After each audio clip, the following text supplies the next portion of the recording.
திமுக தாவேக்காவை பார்த்து பயப்படுது அப்படின்றத விஜய் அவர்கள் பேசுறாரு. அது மட்டும் இல்லாம எங்களுக்கு 30% ஓட்டு வங்கி இருக்குன்றத இப்பவும் சொல்றாரு.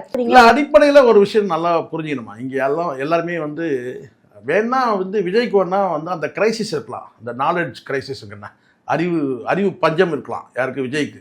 நான் மடையன்னு சொன்னா, ஆமா உங்களுக்கு மடையன்னு சொன்னா உங்களுக்கு கோவம் வரும்னே, அதனால கேட்டால் அறிவு பஞ்சம் வேணா இருக்கலாம். நமக்கெல்லாம் அந்த பிரச்சனையே கிடையாது, சரிங்களா. நமக்கு மிதமிஞ்சிய அறிவு இருக்குது, இன்னும் சொல்ல போனால் இது அப்படியே வழிகிற அளவுக்கு அறிவு இருக்குது. இவங்களுக்கு வந்து பார்த்தீங்கன்னா வந்து அங்கே கிரைசிஸ், மண்டையில் எதுவும் மசாலா எதுவுமே கிடையாது. அடிப்படையில் ஒரே கேள்வி தான், சிம்பிளான கொஸ்டின் கேட்டினா என்ன ஸ்ட்ராட்டஜி, எந்த வியூகத்தின் அடிப்படையில், எந்த புள்ளி டேட்டா, ஸ்ட்ராட்டஜி வித் டேட்டா, எந்த அடிப்படையில் உங்களுக்கு வந்து 30% ஓட்டு வரும்னு சொல்லுங்க.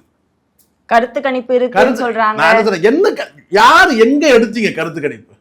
நீங்க வீட்டுக்கு 2 விஜய் வெளியே வருவார், நீங்க போய் மைக்கை கொண்டு போய் நீட்டி கேட்குறோம் உங்க வீட்டுல இருந்து ஒரு விஜய் வர சொல்லுங்கன்னு சொல்லிட்டு, ஏங்க போங்க பேசாம பண்றாங்க.